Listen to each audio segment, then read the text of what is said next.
This is episode 121. The Ultimate Deck Podcast. Need a show about outdoor living? This is where it's at with your hosts, Shane Chapman and Way Laurent. Thank you for tuning in. Now let the show begin. Yeah. The Ultimate Deck Podcast. Let's go.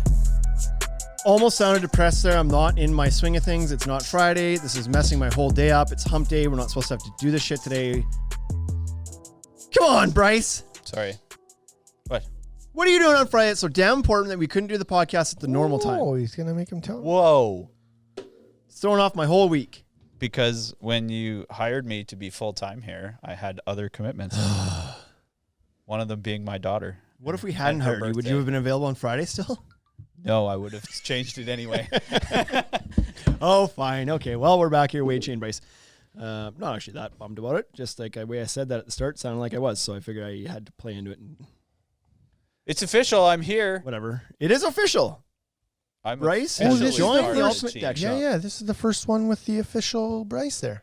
Now I need my name in the So opening. since Bryce has Yeah. started with us, he has demanded 2 monitors and an HDMI cable and Some what else? power bars. And some power bars. Apparently, we were sufficiently under-cabled in this place and powered. Ugh. And Shane told me yesterday that I've used the whiteboard more yesterday than anybody has in the building 100%. all year last year. I know Juanita wrote on her whiteboard a few times. Yeah, a few times. He's like, I wrote on it. he's and filled it erased and the whole erased it a thing. couple times already and refilled it. Because he was like poorly organized the first time you wrote it down. No, that's just ideas. Oh, I see. Flying. Hey, look at the screen you got. This podcast is getting super technical now. We have a TV now that shows us like all the inner workings of this place. We can see the most engaged people. Is that today or is that ever? Today. Today, the most engaged watchers, Mitcon Decks, Illuminated Balustrade, and Deck Protect Inc. Deck Protect Inc. was in the chat last night, right? Yes, he was. I saw him show up there a couple of times. We had a big shindig there last night with our friends, the Brolaws, Pretty fun. because they wanted to do a podcast about, not a podcast, an Instagram Live about lumber pricing and what's all behind this crazy volatile lumber pricing. And when they posted about it the other day, we replied and we're like, yeah, be ready for some more. And they're like, wait, these guys have some insights. Maybe we should do a thing together. So we did a live video last night and we explained as far as like, I'm not going to complain. I'm not going to claim. I'm not going to claim that we know everything, but we gave our insights as to what we do know as to what affected the price of lumber last year and this year. And Yeah, based on what we've been told by our guys, right? we talked about it a bunch and had like 300 people probably in that thing, like 50s consistently in there interacting. It was great. I had a lot of fun. Yeah. We get along great with those guys too. So wouldn't matter what the topic was, we could make some fun with it. So. Yep. Anyway, if you missed that, I believe they posted it on the @Brolaws Instagram account. They put it up as an IGTV live recording. So if you want to watch that, you can. I didn't watch it. Did you watch it? I was there. I was know. in it. There.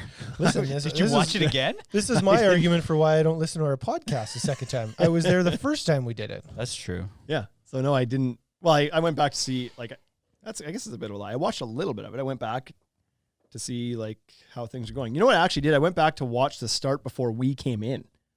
Yeah. And they were shit talking us. Were they? Yeah. A little bit of shit talking about how we weren't there and whatever. But anyway. That's pretty funny.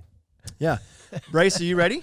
Nope. No. No. You can You know what? We It's gotta- mostly because I can't find anything. Okay, we were well, gonna troll them. We can. I probably could. Can you? Probably. You try and find something. we haven't even said who's going to be on yet today. But Anyway. the conversation last night was very interactive. There was a lot of people in there talking all sorts of stuff. We had some of our famous Instagrammers on there that have an opinion about lumber, such as Precision Construction, Big Steel Guy, Simcoe Decks, Big Steel Guy now. Fresh steel guy.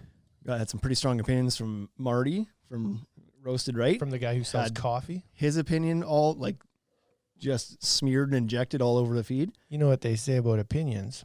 And so it was good. We interacted a lot with a lot of people and there's a lot of questions. So we did good. But out of that came today's topic. So why wouldn't you just go to simcoe.com? Well, way to blow it, Wade.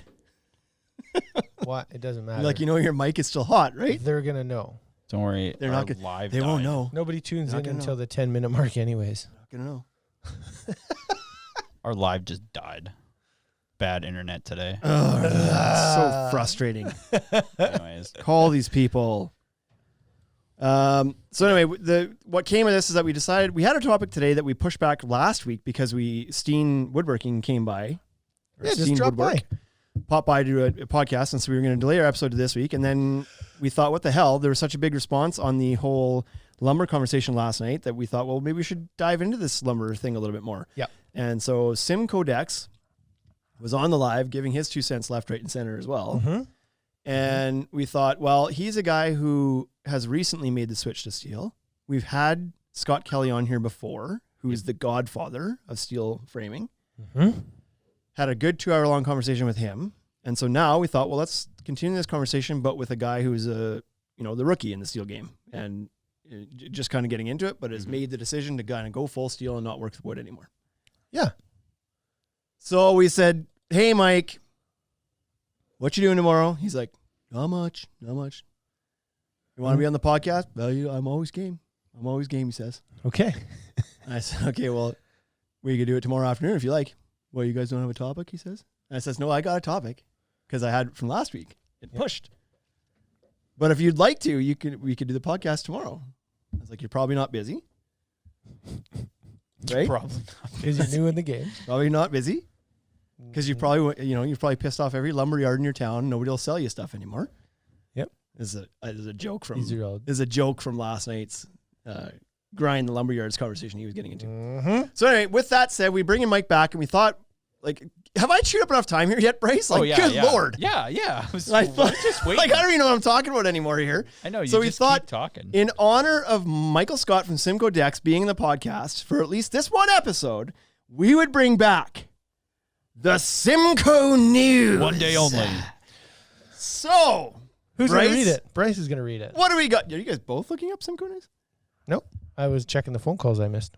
Oh, okay. Bryce, what's happening in Simcoe? What's happening in Simcoe? We have done a lot of shoveling. Wait, what was the old theme? Is that what's happening in in Simcoe? Simcoe. There you go. That was it, right? Yeah.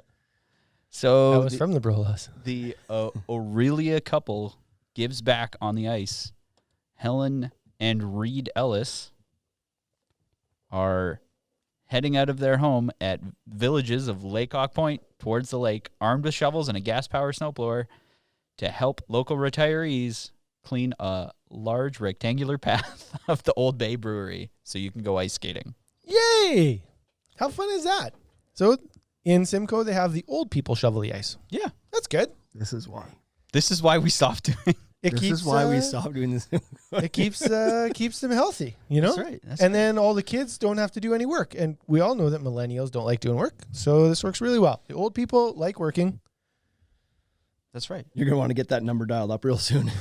We're gonna end up at the end of Simcoe News real fast here. A missing woman was found. That's good. Are you connected to this? Yeah. Good. A missing woman was found. Well, there's some good news. Missing woman was found. Alive. Alive. Okay. Cocaine and weapons were found at an Aurelia traffic stop. This is what happens in Simcoe. When I was reading the news, it was like all kinds of drug This busts. is horrible. Yeah, I couldn't- drug busts, and everybody had COVID. I believe a new cannabis store opened. Toke Cannabis opened in downtown Midland. Yes. There we go. Good Lord. Right? Because they were catching so many drug dealers, they thought, Why not just sell it ourselves? let's collect tax on this. Exactly. We got to pay for the CERB somehow. It's all about drugs. Yeah, I know. What is going on there? Even I'm about to turn this podcast off. Okay, let's get off. Unless you guys want to know what the local Sobeys is giving away. Oh, what are they giving away? They're giving things away? No, they're not. Well, this ought to be good. They have a sale? I don't know. Well, we should at least let Mike know what they're giving away so he can, like, he's the one guy who could take advantage of this. Right. Hey, Mike, Hey, how's it going? is you there? I'm here. Oh, I have welcome. nothing to do today. Welcome to the podcast. Yeah, right? We knew that. Did you know that your I went locals... to four lumber yards and nobody would sell me anything. They won't talk to you Yeah, anymore. The they door won't just talk gets to you. locked when you pull up in your truck. You should take the the decals off your truck. Is it decal or decal? Yeah, I'm gonna have to I now. call it decals. Decals. Did you know that your local Sobeys has a wicked sale on this week? Oh no, I've been there. Yeah, good. You could get 1,500 bonus air miles. What you should do is take their flyer to the other grocery store and see if you can get a better price. Grind them down. It's not just decking. I do it with everything. Sweet. How you doing, man? Good, you guys? Good. It's been a long time coming. I didn't look this stat up, but I don't. What episode were you on before? You probably know this. I think it was like 62 or something. Ah, hell, that's not that bad. Oh, Only 61 episodes ago. Actually, it was 60. 60 episodes ago. Well, I'm 60 actually on your new website here checking it out. Oh, beauty. how is it? So I wouldn't how's shop the there, but- experience? Tough to grind a website, right? Yeah. Where's the negotiate button? Yeah. When you log in, it'll appear just for you. I keep on trying to log in with Simcoe Decks and it won't let me log in. Yeah, that maybe sort of on purpose. There's a filter. There's a filter on guys like you. I don't blame you. So this episode came quick. Like we had a discussion last night. We were just talking about the whatever you want to call it, the IG Live with the Bro Laws last night about the lumber pricing, and of course, inadvertently, some of that was going to lead to some steel discussion during it. But Yeah, you were driving that in that conversation, as was Scott. And so we thought, well, what better time to have this conversation again? Because it's been, I don't know what episode we did with Scott, 70 something? I don't know. No, 90, 91. 90. I think it was, right? So it's been a little bit too, but it's time because the season's coming upon us and people are quoting decks and lumber pricing continues to rise. And so you're a guy who's kind of made the decision somewhat recently that you're not going to use wood framing anymore. You're going to go all out on steel. And so I think You're going to do it. Yeah, I think there's a lot of guys that are probably where you were 6 months ago, kind of thinking about it. And so I thought maybe it would be good not only to get, like we had the Godfather Scott talk about like a guy who's been there and done it for a lot of years, whatever, but now we can get some perspective from somebody who's recently made the decision and kind of find out the whys and the things to consider from somebody who's a little bit more fresh in the switch. Yeah, like Scott won't remember some of the challenges with switching over. Scott can barely remember his middle name half the time. This dude is like a rock, and I don't mean tough, I mean old. Should we do a quick little tally on how many times Scott's name's mentioned on this podcast? Right, we should. You know what we should do? We should go get some scotch, and every time we say his name, Now we're talking. we should connect this to my hotspot, Bryce. We're having internet troubles again today. This has been like we've become famous for this now. it's awful. So Mike, before we get started though, because like you're famous, but not Brad Pitt famous. So why don't you tell us a little bit about yourself? Like Brad Pitt's stunt double. Yeah, kind of, right? The guy, like, recognize the face, no idea what the name is, right? So yeah, exactly. why don't you give us a bit of a rundown on where you're from, who you are, what you do, what your business is, all the ins and outs before we get into the discussion. Absolutely. So my name is Mike. I own Simcoe Decks. We build decks in Simcoe County. So basically, I've been in carpentry for quite a while, 10 plus years. And then I kind of transitioned out on my own and decided, I did some basements and some kitchens, a couple of decks here and there. Yeah. Decided decks was what I loved doing. It was outdoors all the time. At that time, it was a lot smaller projects, so I was normally in and out in a week. Yeah. I had no problem collecting money or anything because you're in and out so quick. Not that I have any issues now, but it's a little bit different game back then. It was all pressure treated, getting to know everything. And at that time, I kind of like just started on Instagram as well. So that was like a huge help. It kind of just expedited the process of learning different tips and tricks and different products to try and to look at. And then you couple that with, Deck Expo and Nadra and Deck Specialist and all these other companies that are trying to bring the industry together and everything like that. And they kind of put so much information right at your fingertips. Yeah. So I think that really, help expedited our business and what we do. And then we also, our whole focus is just on quality. We're not a mass volume builder. I don't ever want to be doing 5-6 projects at a time, doing builder decks or anything like that. My whole business is based on quality and just giving my customer exactly what they want, which is a great low maintenance product that's going to kind of last forever, right? Right. Yeah. Yeah. And I think that there's likely a consensus around the Instagram community that has been the best thing about it is it has allowed everybody to share ideas and help excel and be better, right? Like you were saying, you got started on Instagram and learned some tips and tricks. And this transition to steel is going to be a very similar story, I believe. I think you're going to talk probably a lot about how Instagram has helped you get there. So, yeah, absolutely. And just like it brings everything to you like instantly. So, you know, what might have taken, 10, 15 years before to progress, like by the time one guy sees it and then tells his like local buddy and then he tells like another guy and everything like that. Now Instagram, everything's right in front of you. So if you see a new tip or trick or new product or whatever, you can try it, then you can put your own spin on it. You can tweak it your own way. And it basically, like in the last, 5 years of the deck building industry, it's kind of just gone crazy with everything that's become available and the things you can do nowadays. It's changing pretty fast. Mm-hmm. So when would you say was the approximate time frame when you started to think about making this transition? How long have you been? January 27th, 2020. Perfect. Do you so before last year, we were already looking into steel. I was like, that's either Deck Expo. Was that Deck Expo? You like had a conversation there and it was like, that's it. This is happening. Yeah. So we had looked at it then, and then kind of in the off season. It's so hard once like you're kind of in the thick of things and going during the year to make a switch. Yeah. And for the most part, most of your jobs are already kind of sold anyway. So it's not like you can just go back and start changing things however you feel like it.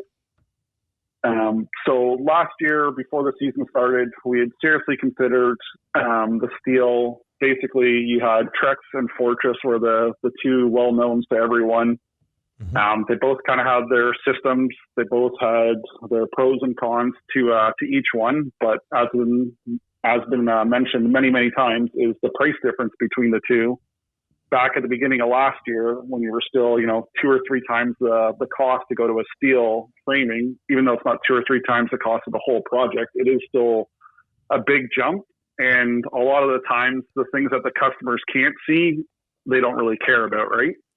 Same thing, like it's hard to sell like, good quality insulation in a house because the customer never really notices it, right? Yep. It's certainly harder to sell that than to sell lights. You know what I mean? Mm-hmm. Yep.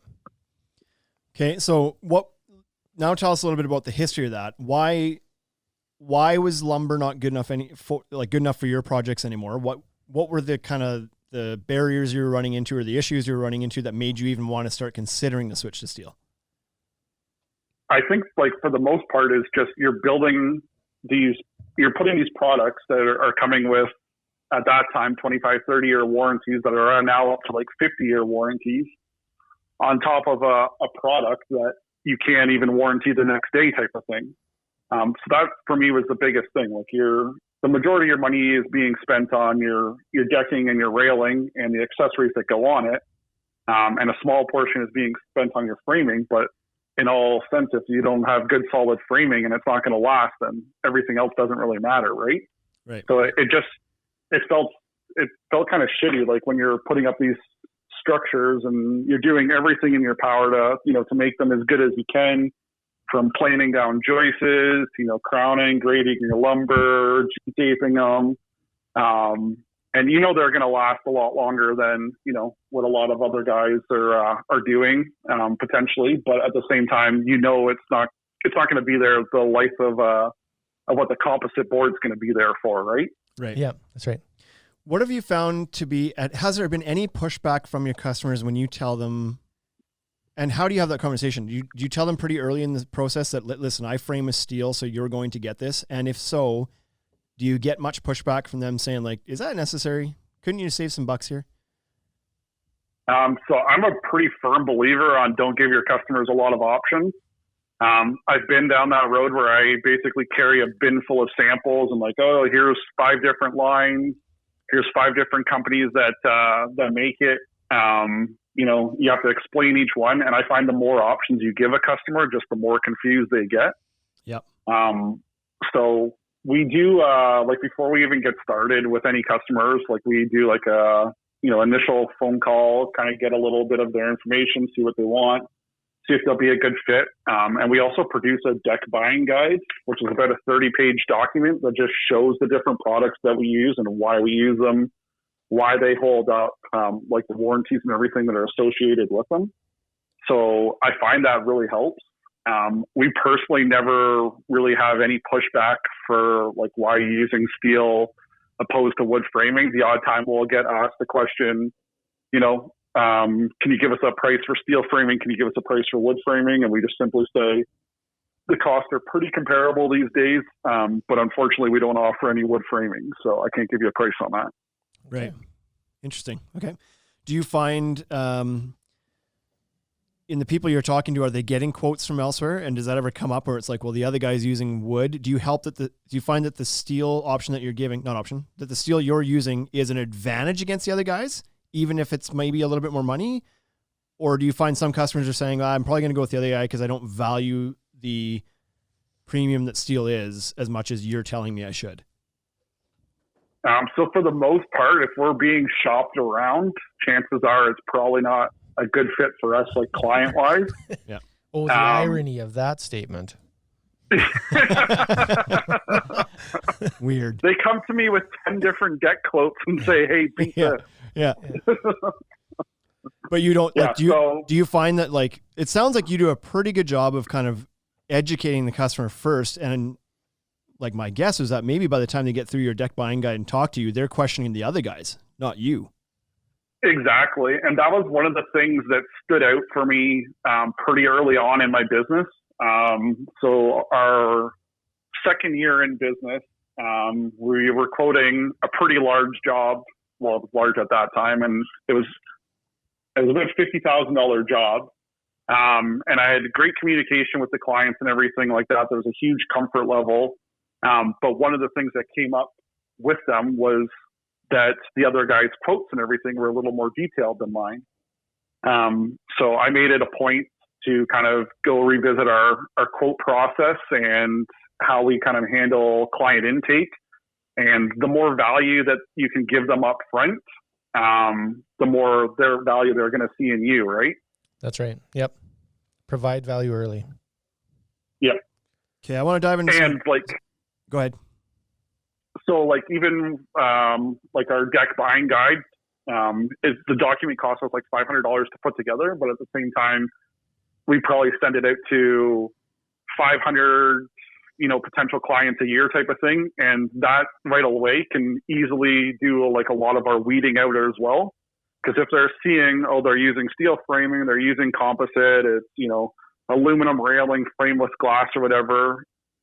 A lot of clients don't know exactly what a deck's going to cost, but they know if it's going to be something they want or not, right? So I find that as well helps vet the clients to see if it's going to be a product and we're going to be a good fit for one another. Right. Yeah. Perfect. I want to jump into some of the comments before they scroll too high here, but we have some questions for you. One from Mitcon Decks here that says, Mike, I see you taping the tops of your joists and beams. Is that to prolong the steel life or for noise or something else? So he watches my Instagram, but he doesn't listen to the videos. That's right. Yep. Volume off. Nobody does. They don't listen to ours. I got to do the volume up, up. So it's strictly just, so when we 45 our deck boards over top of the joist, the camo clips that we use, there would be just a slight corner of that clip that doesn't cover the joist. So when I look down, I can see bare steel, and to me, that's just not a premium look, and that's why we use joist tape. So on your 90-degree deck board laying, when it's perpendicular to the joist, you don't tape. Is that right? Yeah, if it's perpendicular, we don't tape because the clip would cover the whole thing. We still G-tape our beam, and it's for the same thing. Just if you were to look down the deck, a black or like a darked out surface doesn't stand out the same way a steel surface stands out, right? So, right. Yeah. The next comment, not question, was from TC Decks. It says, that's really good advice. Don't give the customers a lot of options. That's something that I struggle with, having to bid your decks with 10 different options. So I think we see that. And it honestly, it streamlines everything because you only have one option. There's not a good, better, best option. Every year we've kind of just added to what our minimum standard is. Like the first year we would just quote whatever they wanted. Then one of our first moves was to go to helical piles and an aluminum railing. And then we've kind of just like progressed over the years to, we know what we want to build. We know what works good for us, and we know what the customer is going to like in the long run. Right. Yeah. And a lot of the times, like we were quoting a composite deck and, let's just say it's $40,000 for a higher end composite deck, or they could buy an entry level board and maybe that deck goes down to $30,000. Most of those clients are going to just say, you know what, we're still happy to get a composite deck. Let's go to that, lower budget and we'll save $10,000. Where our business, like we're not a volume builder, we're built on quality. I can only take on so many projects a year, and I want to do projects that I want to do and that are going to stand out, and stand the test of time. Right. Yep. So when you made that decision, that switch to only do the premium jobs. Yep. How much work did you lose in the first year? So you don't necessarily lose work. It feels like you're getting a lot less work in, but you're gaining back so much of your time. So one of the other things we've done is we've charged for on-site consultations. So much time, Mike, actually, that you can do a podcast in the middle of a day on a Wednesday. Exactly. That much time. No problem. Yeah. And still make it to 10 lumber stores today. Yeah. Yeah. Yeah, no, it's like my first year, second year, the busy season hit April, end of March, April. I was out every single night quoting, 2, 3, maybe 4 jobs. Mm-hmm. And I had no life. I worked every single weekend. And I was like sick of it. I look back at the numbers, and in like that month and a half span, I think I quoted like 120, maybe 130 projects, and I probably landed like maybe 8 of them type of thing. I was going to say 5. You land 5. You did 100, you landed 5, right? It's like, yeah, exactly. I'm like, awful. I always used to just think like, oh, I can sell anyone. Like if I can just get in front of the client, I'll be able to sell them on my service. But the fact of the matter is that 9 out of 10 clients just aren't going to be a good fit for you regardless. Right. Mm-hmm. Yep. And the other thing to that, and why we only, do certain projects and everything now, is those are the type of projects I want to attract. So if I were to do, 2 or 3 really nice decks, but then I throw in a couple of pressure treated decks and I throw in a couple of like lower entry level decks, their neighbors and everything, their friends and family see those lower decks that aren't to like the high quality that you want to produce. And then that's what they're asking you for. Yep. That's what you get known for. Whereas when you're only producing like high quality work and top end projects, you'd be surprised. Yes, you lose all those $10,000 jobs, those $20,000 jobs, but now you have jobs that are coming in for $100,000, $150,000, and so on, right? Yep. Yeah, that's a question we used to get asked quite a bit, or that people get asked, is from people who are trying to make the transition you made from doing everything to just attracting those high-end clients. And my answer to them a lot of times was just like, how do you attract those clients? And the answer is like, do one. Just do whatever it takes to land one of those big ones, because it'll result in another one and another one and another one. As soon as you start that chain, then the others just they find you, right? Exactly. Yeah. So, okay. So I know there's a lot of guys, you mentioned that you charge for estimates, and I want to unpack that a little bit too. So you've made 2 decisions that would impact the number of calls you're going to get. One, the decision to charge for estimates, or for consultations, we should say. And 2, the switch to only using premium products.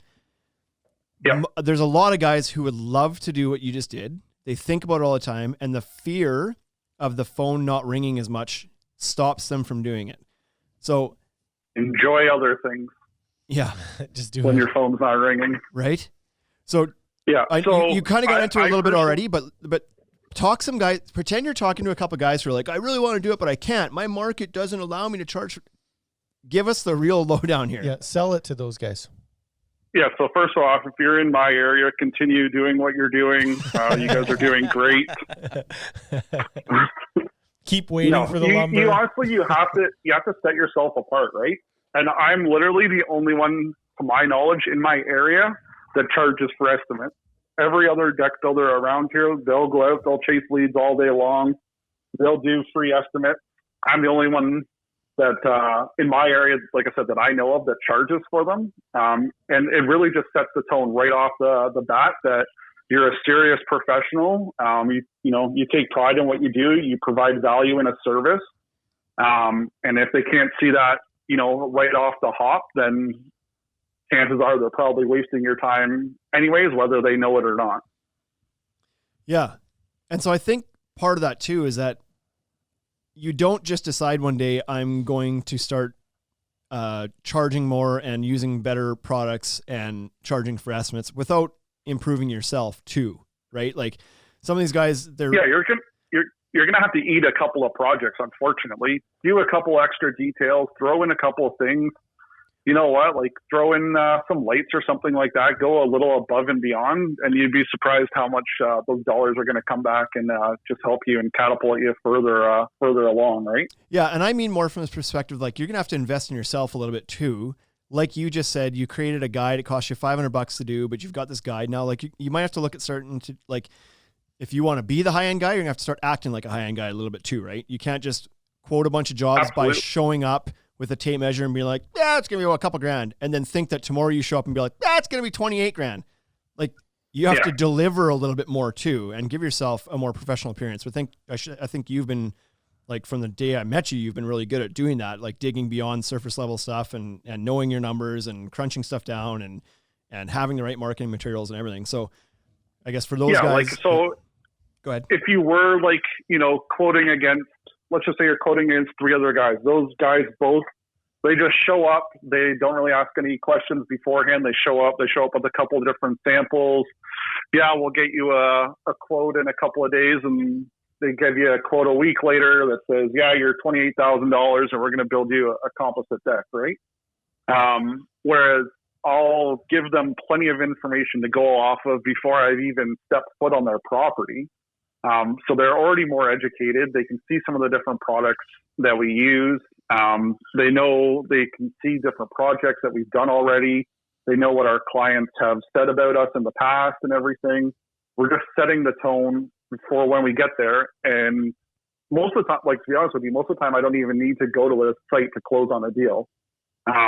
Whether this has been, it's obviously COVID has helped that and everything like that. But probably half the deals, I've never even met the clients and they're signing over like $10,000 deposit checks. Right. Yeah. It helps too when you're on the phone with them and they're like, I think you better come over and have a look at things. You're like,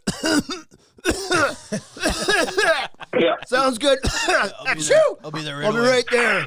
You make sure you wear your mask. 4 days and I'm allowed to come over. Yeah. So what not, like you've alluded to this a bit, but let's just put this into a tell it to me like I'm 5 kind of thing. How has your life improved from, this has kind of gotten away from the steel a little bit, but it's still got a good conversation. How has your life improved by making these decisions to charge, to be more profitable and to take less phone calls and do less jobs, but be more profitable on them? Explain to people why they should do this. It's honestly such a game changer. Like I said, the first year, my every single night was just taking phone calls, taking quotes, running around. I had no life. I worked almost every single weekend. Did I make money? Absolutely. Did I do anything else? Absolutely not. And not only is it stressful on you, it's stressful on the people that are around you, whether it be your family or anything like that. And then if you have employees, it sucks for them too. Like they, as much as you hope you have good guys that enjoy like their work and enjoy what they do, they have a life outside of work. They deserve to have weekends off. They deserve to have time off. And if you're not set up for success, you're not going to be able to give it to them. So once we made that switch, I basically said, I was like, there's there's no job in the world that is worth me going in and working a weekend to get it done. If it doesn't get done on Friday, I can call whoever and I can push things back until Monday, or I can push things back a couple of days.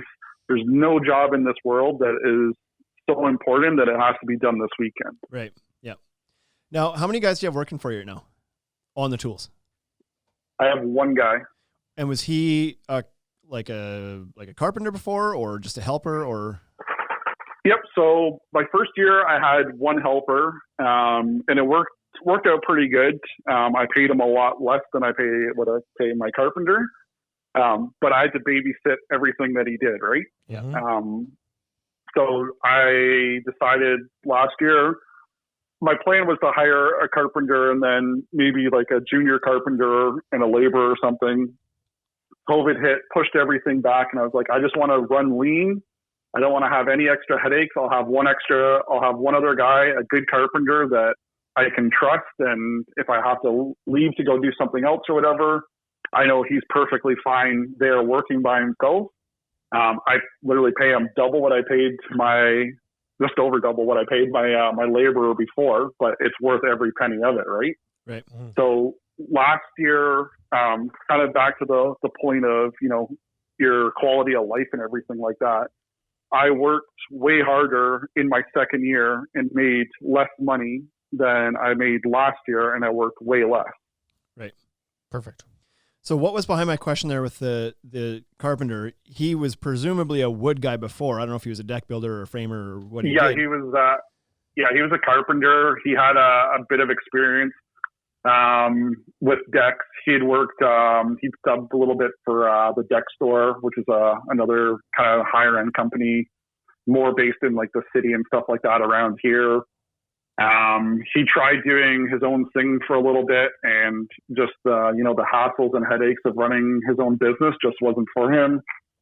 He had a young family. He just wanted, a good pay and a reliable paycheck every week, and not have to worry about the stresses of it, right? So his background was in carpentry and wood. It had nothing to do with steel or anything. So right. So that's where I'm trying to go with this is so you made the decision to go to steel. You've kind of made peace with it. You see the benefits. What was his reaction to it? Was he on board to be like, yeah, let's do something great? Or was he kind of like, dude, I took this job because we work with wood and that's what I do, and I'm not super thrilled about this steel switch?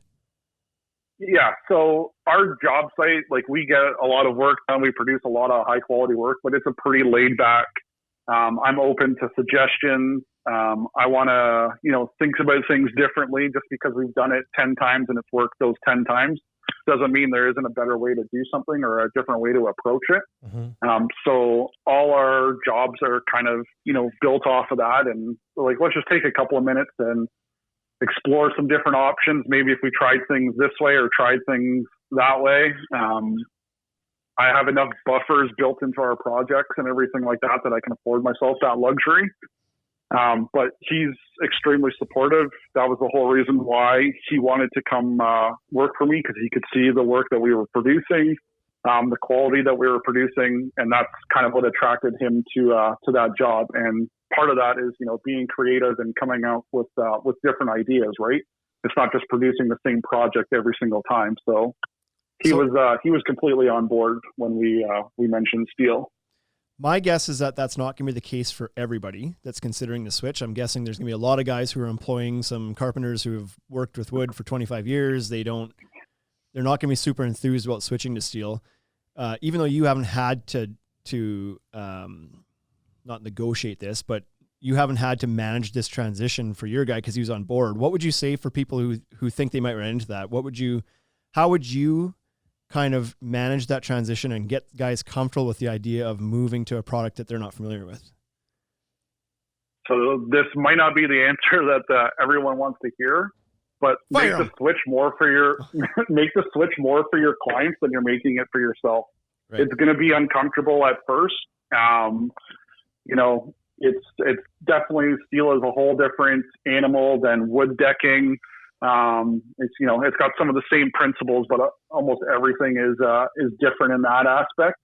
But the biggest thing that drove me was that I want to produce a quality product that is going to last. And most of the people that, they're shopping at your store and they're listening to the podcast and they're on Instagram, they're kind of the same mindset. So yeah, are you going to go and build a steel deck in the same time frame that you were building wood decks before? There's not a chance in hell you're going to do it. But you know what? You're not going to have those callbacks. You're going to sleep a lot better at night, and you're giving yourself a quality project. I personally couldn't feel like inside that I was producing like 100% the best quality project that I could give my clients when I was using wood.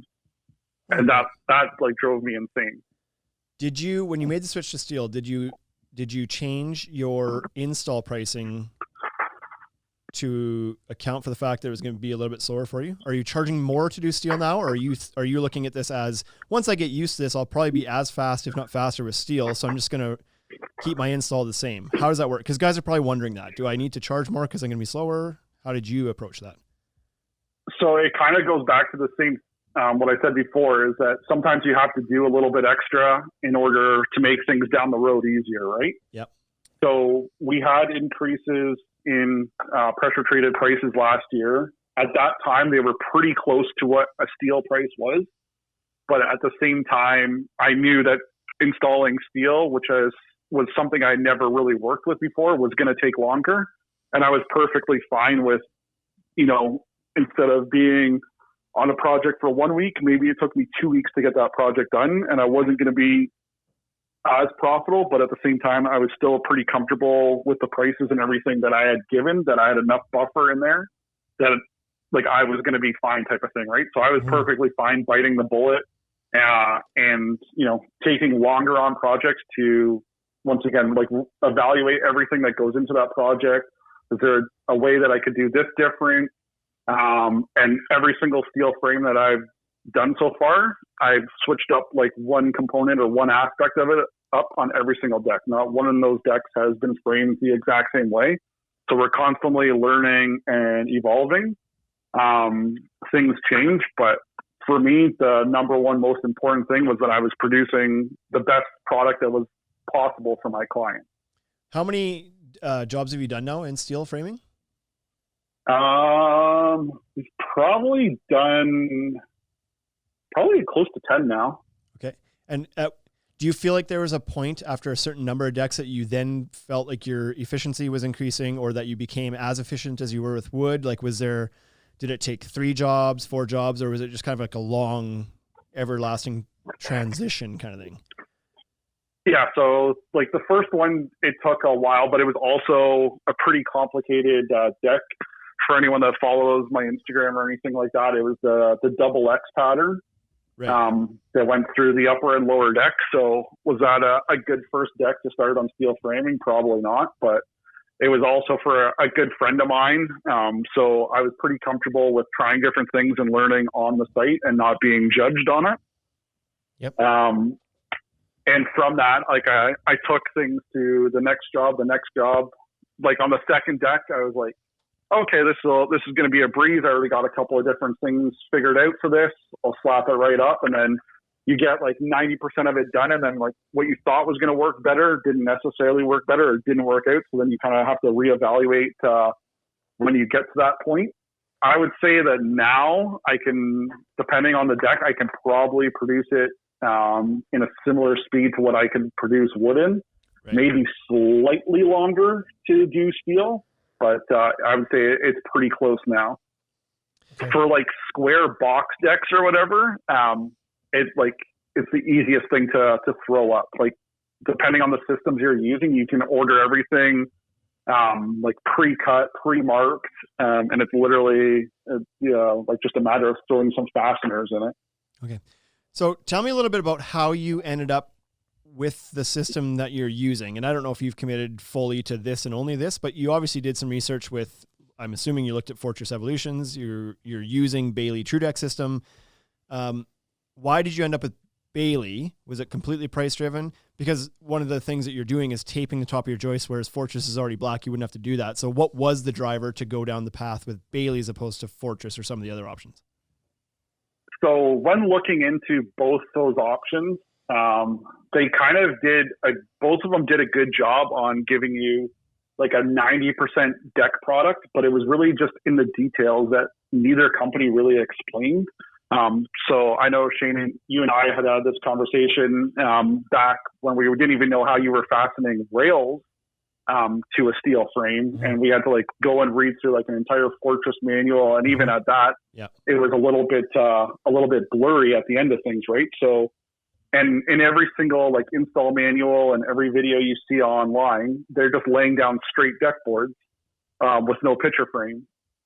Other than Dr. Decks, I don't know if he lays down a deck without a picture frame, right? So it's like, okay, this is great for 90% of the deck, but how am I doing my ladder block or flat blocking so that I can get rails and my picture frame in? And like, honestly, I couldn't get answers out of anyone. So it was a lot of research on my end. Luckily, I had good relationships with both reps for Fortress, as well as at the time the Bailey rep was extremely helpful. So I got product from both of them. I was literally doing like mock-ups in my garage and driveway and just like trying different things. Like, okay, can I try this? See how this works. Try this, see how that works. At the end of the day, why we went with the Bailey True Deck system over the Fortress system was availability and price. What was the price differential? Do you know? So at that time, with the lumber increases, it was pretty close. I want to say like lumber was somewhere around like $300 to $350 a linear foot. Where as a light gauge steel, we were basically paying about that same price. I pulled up prices kind of today roughly just to see where they are, because I haven't looked at pressure treated prices in so long. I mean, between the two systems, even though, like when you went with Bailey because of price, how much more of a premium was the Fortress system over Bailey? Yeah, Fortress is probably like another like 30, 35% on top of a light gauge steel system. Okay. The other thing with that is that, so with Bailey, I could basically customize anything I wanted. If I needed a 30-foot joist, I could order a 30-foot joist. If I needed something that was a little beefier and stiffer, I could order it in a 10-inch joist, or I could order it in 8-inch joist. I could order it in 12-gauge metal. I could order it in 18-gauge metal. There was just a lot more flexibility in the options. Right. As well as being able, like there was certain like basically parts I came up with on the job that's like, oh, if I had a piece of metal that was like bent like this and this and this, and made this certain way, that might work pretty well. And they had the ability to basically, bend what I needed, right? Gotcha. Okay. Well, that's interesting. So we got precision construction engineers wondering where you learned how to attach your posts. Winky, finger on the lip. Cascade taught me everything I know. Yeah, because that Cascade Fence and Deck is another company that's doing that right now. I don't know if they're transitioning completely to steel. It wouldn't surprise me if they were, but they're definitely exploring it right now. They brought Scott down to kind of walk them through. They're doing their first one, so there's a few guys out there that are starting to make this transition, and not like it's not surprising who the guys are that are doing it. It's the guys who have always paid more attention to detail and cared more about the business and went after the more premium projects. 100% why I use light gauge steel opposed to Fortress is because of Scott. I didn't even know light gauge steel existed before his podcast and talking to him. Right. And even once I knew it existed, it was a pain in the ass to try and find. Like, you can't just go to a lumber yard and be like, I thought I was trying to order something similar to a Fortress. I was like, okay, I need tube steel. I need a 16th inch wall, like, or 14 gauge or something. If I can get it galvanized, that's great. Or can I powder coat it? And like every single steel shop is basically like, I don't know what the heck you're talking about. Like, we can't get it. Yeah. And I'm like sitting there scratching my head. I was like, well, if a metal company can't get this product, like, how am I supposed to get it, type of thing, right? But basically what you're doing, so for us in Canada, there's Bailey Metal Products, which has been around for, I think, 70 years now or something like that. They're one of the largest steel stud producers. Their business is basically in large commercial buildings and stuff like that, producing the steel stud and track. Yep. And from that, they've basically just kind of seen a little bit of a niche in the market. Like, hey, we're already producing these products. Now, why don't we, try and put out a system that focuses on like a deck building system, right? Correct. Yep. Yeah. And so Scott put you onto it, and then you followed through. Yeah. So Scott was huge, and I still, talk to Scott daily, if not weekly, type of thing. We constantly run ideas back and forth through one another. The one like downside to kind of steel is when I started, there wasn't really a lot of guys doing steel structures. So it's not like you had a bunch of people you could go to and say, hey, we're trying to accomplish this. Like, how would you go about doing it? Your options were limited, where now we started doing it, Cascades, they've started doing their steel framing. There's been a lot more interest, and those guys can now come to people like Scott and I, among others, and start asking these questions, and they'll feel more comfortable about those details. Where when I started looking into it, I had all these ideas in my head, but I really had no idea how it was going to come together. And they would give me how 90% of this project was going to flow together. But I was like when I mentioned the ladder blocking and everything, I was like, well, how do you guys accomplish this? Or how do you accomplish mounting your post or doing stair systems and stuff like this? And they're like, well, we'll basically just sell you a box and try and come up with the rest type of thing, right? So like I said, there wasn't really anyone to talk to or to bounce ideas off of. So it was a lot of head scratching, a lot of playing around in like the garage and shop and everything, trying different ideas, trying different techniques, bouncing ideas back and forth with Scott on what I think would work and what wouldn't work. Yeah. And basically just taking it and evolving it from there. Yeah. So what do you find your biggest kind of struggles were when you made the switch? Like the actual on the job site things. What were the things that took the most amount of effort to adapt to? The things that kind of frustrated you the most, or you needed different tools, or what? Like, what are the things people should know about? The two biggest things, and anyone that asks me about steel framing, like the first thing I tell them is when you're driving a nail into wood, the nail sinks into the wood. It's hidden. You don't have to think about it. You can fire 5 nails in the joist to the ledger or whatever connection you're doing, and that nail is, for the most part, basically hidden. Right. Any fastener that you put on top of a steel framing or connecting a steel framing is an exposed fastener. So you really just have to, not that you want to use less fasteners, but you really have to be aware of where you're putting those fasteners. The first deck that I did, I had like hundreds of fasteners on the top of the deck.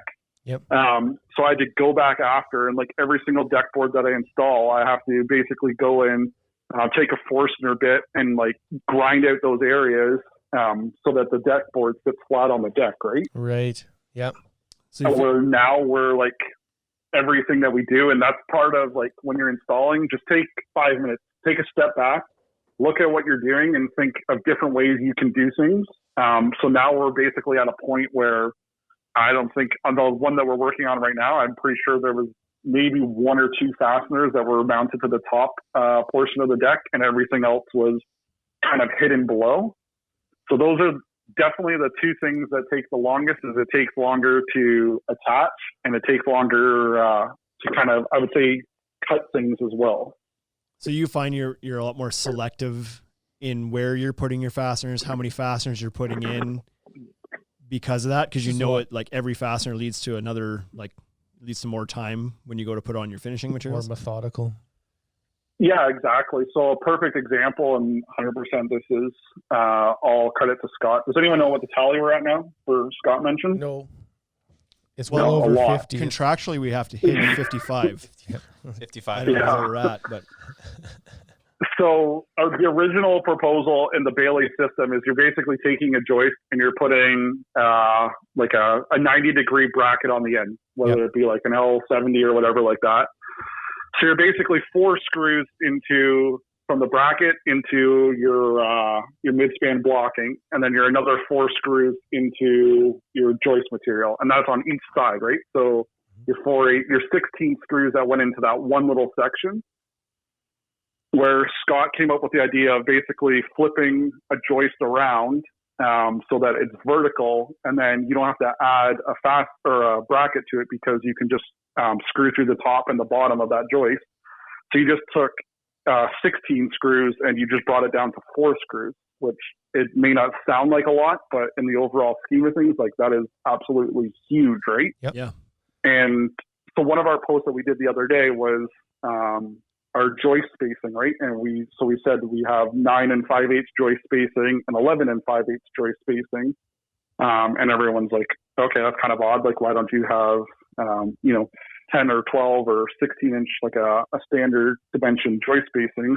And the reason for that is because we use 1 5/8 flange steel. And then we basically have to just turn a joist that's 8 inches on its side. So yeah, at 8 inches and 1 5/8, you got 9 5/8. If it's a 12 inch on center, then you use a 10 inch joist flipped on its side. And that gives you your 11 5/8 spacing. Mm-hmm. Makes sense. Are you finding that you're able to do, like, has wood ever touched any of your steel frame projects? Because if you needed to use it for blocking or a post or something, or have you managed to do everything in steel other than the decking? The only thing that I've ever had wood and steel connections was the very first project. Because Bailey doesn't produce any type of post or anything like that, they're just selling you joist and beam. So I couldn't get steel post in time, so I had to use 6x6 post for that job. Gotcha. Like a pressure treated post. And so what are you doing now? Now we have 3.5 inch steel columns. And is that similar to like a telepost that you would use in your house? Is that essentially what it is? Yeah. So it's just instead of, I don't think I've seen most of the like posts I've seen supporting the house are all cylindrical. But the ones we use are square tube. Okay. Yeah. Awesome. What are some of the tool swaps you had to do? What tools are you using now with the steel that you had to go out and purchase? And were you able to finance those by getting rid of some of your wood tools that you don't have a use for anymore? Or what's the financial Silly. commitment here Nobody to switch over? sells tools. Yeah, I've got a whole garage full of tools that I don't use. The worst thing too was, so back when I did a little bit of everything, the remodeling was kind of when I was drinking the Festool Kool-Aid. So at that time, like right before I got into decking, I had invested like so much money into Festool, like tens of thousands of dollars. And like probably within 6 months after that, that was when I made the switch to just doing decking. And like the majority of the stuff has just sat in the garage. Some of the stuff, the Festool, I sold because I literally never used. But for the most part, tools just sit in the garage. But for the tool wise for steel framing, literally like a good metal saw with some chip collection would be huge, a grinder and an impact and a drill. Those are kind of like your go-tos for steel. Scott mentioned it in his podcast as well.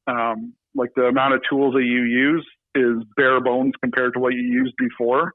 We actually ripped apart our entire work trailer and like basically cleared it right out. And then only just put in the tools and fasteners that we actually needed. So really the only ones that we invested in, because we already had grinders, we already had impacts and drills and everything like that, was the good metal saw. Yeah, we just a bought good chop saw. No, like a Turk saw, like handheld. Oh, okay. Yeah. So we had bought like a smaller, I think it's like a 5 1/4 Milwaukee saw, which I thought was amazing at the time because it was really the only thing I had used. But the one thing you really want to be like focused on and have it kind of in the back of your mind is where your shavings from metal are going, because they can rust if it's steel. So when you're cutting a piece of steel with no chip protector or anything like that, or no chip collection, those chips or shavings or whatever you want to call them are basically going all over the ground, or potentially if you're cutting them close enough to your deck product, they're going on top of deck product. Not that I would ever do either one of those things, but it happens. So they rust like so quick, like it's crazy. And I think I haven't figured it out exactly, but I think it's due to the heat that's produced when you're cutting them. because I've literally taken like shavings afterwards and like tried to stain boards and stuff like that, and I've had zero luck doing it. It seems to only be like the hot shavings that ever leave like rust marks on anything. Right. I wonder if they're coated somehow. I wonder if the steel has a bit of a coating on it, and then when you heat it up, it breaks that down. But I think it's only in effect when it's hot, because we've taken like direct steel shavings and I've literally like put them on top of a deck board and submerged it under like snow and water, and I couldn't get it to leave rust marks. Weird. So like if you were to do it and like a hot shaving hits like a deck board or something like that, or gets on something, then that's when I find that it did potentially leave rust marks. But as long as you're like aware of it and you're on top of it and you clean them up, then it's not really a huge issue. But you do want to have that in the back of your mind, and that's why we invested in a separate Milwaukee metal saw that has really good like shaving collection. Like I can dump it at the end of the day and dump like a little bucket full of shavings in the garbage, right? So better to end up in the garbage than on your job site.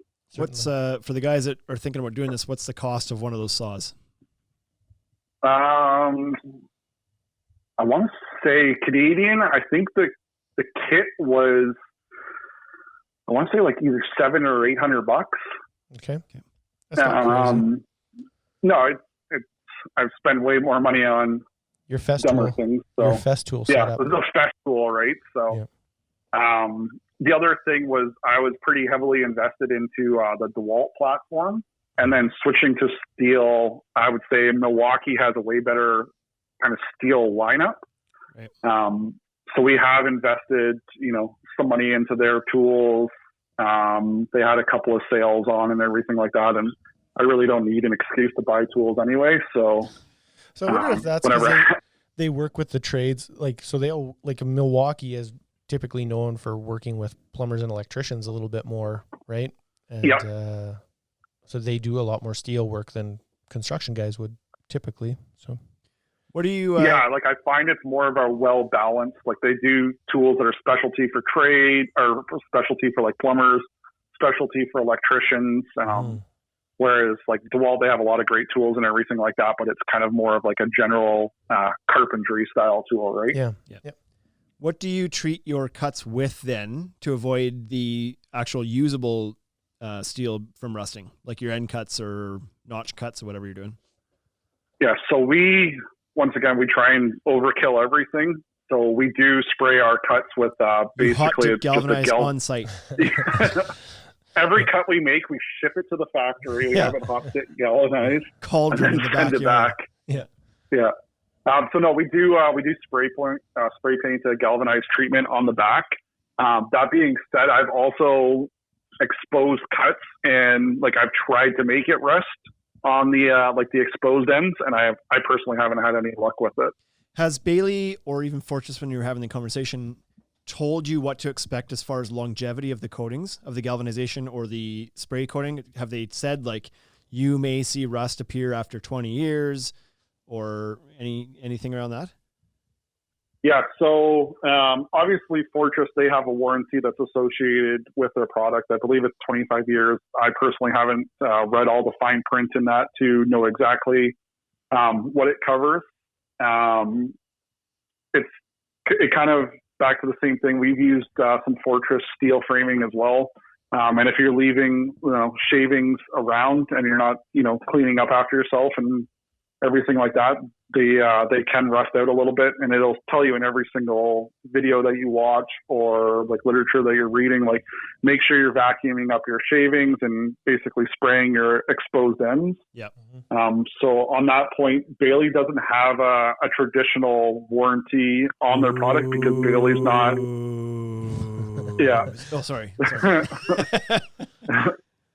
So that 100% was one of the downsides. But like I said, Bailey, they're not in the deck manufacturing business. They're in the steel stud manufacturing business. Right. And they don't need to offer a 25-year warranty on these products. And it was one of the things that we brought up with their marketing team and their execs and everything like that. Is like, if you're going to be telling me a product, they basically told me like the product you can get like 70, 80 years out of these products, right? Yeah. So it's like, if you're going to tell me a product's going to last 70 or 80 years, you got to be willing to put at least a 25-year warranty on it, right? Yeah, because it makes that whole, like, we're saying that part of the reason that we're switching to steel is because the products we're putting on top have these long 25 to 50-year warranties, and the wood's not going to last that long. And then we're like, so we're going to use steel because it'll last longer. Oh, good. How long is that warranty? Yeah, you don't get one. But why wouldn't you? Like, it should be warranted. Isn't that the reason we're switching to it? So I would agree. I would say, like, absolutely. if somebody from Bailey's listening, I would get on that. Yeah, just a marketing plug, right? Everybody knows that steel is going to last longer than wood. Yeah. So but not everybody would, right? Like, the customers maybe don't, or they might assume that, but they don't know, like, how much longer. Yeah. Am I guaranteed? So I'll throw Bailey under the bus here real quick. I'll start the bus. They were supposed to have a warranty. We discussed it last year. It was one of the things they were looking for this year, and I was told that they were having it this year. And then I also talked to the Bailey reps this morning, and they basically said that they haven't 100% put it in writing yet. So they didn't want it mentioned, but they're well aware that they need, in order to have success with that product, they need a warranty attached to it. And there's no reason why they can't warranty it. Yeah. NFDI is in here. He's another guy who's looking at the steel thing, right? You guys have looked at this together. He says pressure treated frame doesn't have a warranty either. Would Sienna stand behind a rotten frame? So not entirely true. Most of them do have a warranty. It's just good luck ever claiming against it. Right? Yeah. Like some of those, like Woolmanize and whatnot, have these lifetime warranties on wood, but it's like, you better dig into the fine print of that a little bit.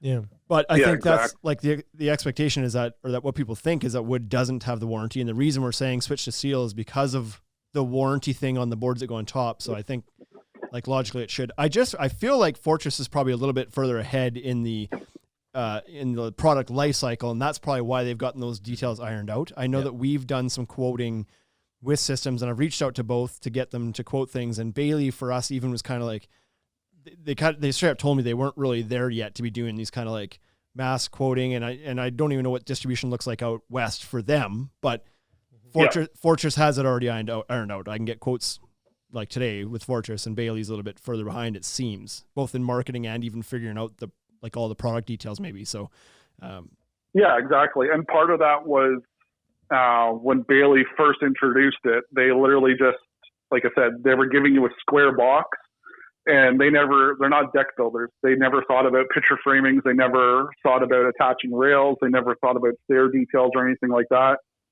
Did they have a great product? Absolutely, but it wasn't like a complete solution, right? So then all of a sudden, some deck builders started having some interest, and they start asking questions, and they really don't have answers because that's not their field. That's not, that's not their regular line of business. Yeah. It's not to say they don't make a good product or anything like that, but they didn't get into steel stud manufacturing to build decks, right? Yeah. Right. Yeah. Okay. Is there anything else that you were hoping to chat about today with regards to steel framing that you think people should know that you've learned during your transition year here? Yeah, absolutely. So one of the other huge benefits for us is that it is an engineered system. So you have peace of mind in that. And then coupled with that, you also basically eliminate an inspection step from a township. So for me, that's absolutely huge. I want to deal with the township the least amount of times as possible. That was a question that somebody typed in here a while ago. I forgot to reference it. Happened. Yeah. It was somebody asked about the permitting process. So what was your experience with your permit office compared to wood? So basically all the townships don't even know what you're talking about when you submit a steel drawing. No, they do not. So they just trust. But at the end of the day, all they look for is to have an engineer's stamp, and if an engineer is going to sign off on it, then their hands are free and clear, right? They don't care. Yeah. Because if anything happens, they can just be like, "Hey, an engineer signed off on this. He thought it was a good idea. How am I supposed to tell him that?" Because it removes their liability, as opposed to all the liability they accept in any other. They don't have any liability ever. Yeah, exactly. Garbage. So yeah, I would say that is an absolute huge takeaway, that it really takes the ball out of the inspector's hands. And, you know, like before they And could, we all know how much you know, like to have a ball in their hand. yeah, exactly. But yeah, before they could nitpick about any Are single you drunk? thing. No. Well, I'm all fired up about the inspectors, though. Yeah. what Wade's gonna No, do when he exactly. retires. And who doesn't get like fired up about it? It's probably my least favorite aspect of the business, right? So like I said, we have our drawings. They get done up. We send them to an engineer. The engineer reviews them, signs off on them. And then we have basically a field inspection from the engineer that signs off that says, yep, this is good to go to how we specified it. And at that point, like a building inspector can't say anything to you. So in the case of Bailey, you are using your own engineer, because I know that Fortress was like, they have a couple engineers on contract to review and stamp their drawings on their behalf. So when you get your product package, it comes stamped already. With Bailey, you're having to source your own engineer. Is that right? Yeah, exactly. So when Bailey first launched, they were prepared, but they didn't really know what they were getting themselves into. So they're like, oh yeah, well, we can do drawings and takeoffs for you. We'll get them engineered and everything like that. But by the time you go through that process, and at that time, there's also a communication barrier, because you're talking to a contractor that's used to dealing with wood. And he's expecting you to basically convert that product into a steel product. But at the same time, Bailey is not 100% familiar with how like all the components of a deck go together, right? Right. So then all of a sudden you've got to go back and forth and have a couple of changes and wait for engineer sign off and everything like that. That's where, you know, some time can start adding up and everything like that. And it may take a little bit longer. Whereas, yeah, Fortress, they're in the building products industry. They have a large foothold in their decking. They're starting to produce some pretty good products and everything like that. So they're a little more like aware of what needs to be happening to make it easier on the consumer end, where Bailey, they do a great job like now and everything. But when they first, you know, kind of thought about it and everything like that, I don't think they really knew 100% what they were getting themselves into. Right. So there's a question here that popped up from Main Decks, and we touched on it earlier a little bit, but we'll bring it up again. He says, I don't know if this has been asked, but what is the price difference between wood and steel? Your answer to that earlier was basically like if you're looking just like almost at like an unbranded light gauge steel option, and with the increases in wood pricing, there isn't much of a difference anymore. If you're looking at so I did a quick little price comparison today. Yeah, and we were basically. So the other thing is that it's not a true apples to apples. Right. So when I was building out of pressure treated 2x10 deck or joist, that was my minimum standard. I didn't do anything at a 2x8. Yeah. Where now with light gauge steel, we use 8-inch steel, and then you go to Fortress and they use a 2x6. Right. So you can't go and say, okay, Fortress is so this price for a 2x6, but pressure treated is only this much for a 2x6, because you were never going to use that 2x6. Yeah. In your pressure treated framing, right? Sure. But if you kind of had an equivalent across the board, I figured out the pressure treated with G-tape was going to be, like with today's prices, was going to be close to about $4 a linear foot. Light gauge steel is probably around $5 a linear foot. I believe the Fortress came in around $7 a linear foot. Okay. So not a whole much more, 20% more roughly for light gauge steel over wood, and from wood to Fortress, maybe 50 to 60% more. However, you're getting the black powder coating and the engineering included in that, and maybe a bit more of a complete system than the Bailey. I'm just trying to figure out, like, the Bailey sounds like it might take a little bit more effort to figure out, because they haven't done the figuring out yet, but at a discount. I would say 100% that the Fortress system was designed to like make it as easy as possible to switch from wood to steel, right? Like they want to take the majority of those headaches out. Yeah. And it's a pretty well thought out system. But there's obviously the huge advantage to using the light gauge steel is I can order and I'm only paying for what I order. If I want to order 11 foot, or say, let's just say a 12 foot 3-inch piece, I can order a 12 foot 3-inch piece and I'm only paying for that 12 foot 3 inches and not paying for, you know, a 16 foot that I would have had to pay for in pressure treated or whatever, right? Yeah. Yeah.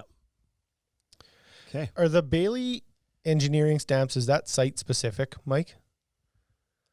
Yeah, so everything is done site specific. So I found the best way to expedite it is we have our designer that did all our wood drawings beforehand. He does all our plans, so he knows exactly how we're building the decks, how we're kind of putting everything together. Mm-hmm. So he gives me a plan, and then I basically take that plan to my engineer and say, okay, this is what we're proposing to build, and then the engineer then stamps those drawings. Right. So originally, when we first looked into Bailey, they were having their engineer do the whole process. So it was taking forever, and it was also costing an arm and a leg. Yes. But they've smartened up, and they've switched that. So they have draft people now that can just draw up the plans, and then they have their engineers that will sign off on it. But by far, if you're building any type of quality deck anyway, you probably already had some type of BCIN draft person or something like that on your team, or someone that you did contact to do all your drawings.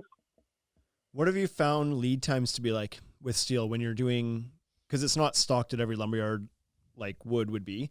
So from the time you put in a request for materials and from the time you do that to the time it shows up on your job site, what's average? So it's actually fairly good turnaround. And we were able to convince our lumberyard to basically stock a couple of, more generic sizes, just in case anything did happen to one of our orders. It was an easy replacement. Right. But like if you were just going in fresh and your lumberyard had to place an order with Bailey and you knew exactly what you were doing, like don't expect that you can come in with a drawing and then have Bailey take it off and you're going to get like a 2-day turnaround, because it's not going to happen. But if you can specify the product that you need, we've easily had a couple of day turnarounds. I wonder if that's really good. Yeah, I wonder if that's because you've been doing that in your area. Like I wonder if we would have that same success here. You know what I mean? Or if we'd have to do the year of legwork, essentially. Yeah, so like my first deck, by the time, like from my initial drawings to like getting that package, probably took a few weeks to get, right? But at the same time, I knew what I was doing, but I really, at the same time, didn't know what I was doing. Like I didn't know the different product codes. I didn't know how, like you're not asking for a 2x6. You're asking for an 8-inch joist with an 1 5/8 flange. You're asking for it in 14 gauge steel. Yep. You want it G90 coated, and you want it like this length, right? So It's a little bit more that goes into that whole process. But if you can give them exactly what they need, then it's extremely easy for them to just pipe in the order and then produce your product. But if you're telling them, oh yeah, I needed 10 2x8s on this project or whatever, and they're like, okay, well, what's the span on this? Do you need 14 gauge? Do you need 16 gauge? So on your first couple, there could be definitely some figuring out to do. Yeah. But now we just give them an exact order with, the exact product codes and everything like that. It goes right to them. Sure. And generally speaking, we have a couple of day turnaround. Yeah, that's awesome. We also have so all our deck packages have already been ordered into September right now. So most of the time, we order our products way in advance, so we don't have these issues to begin with.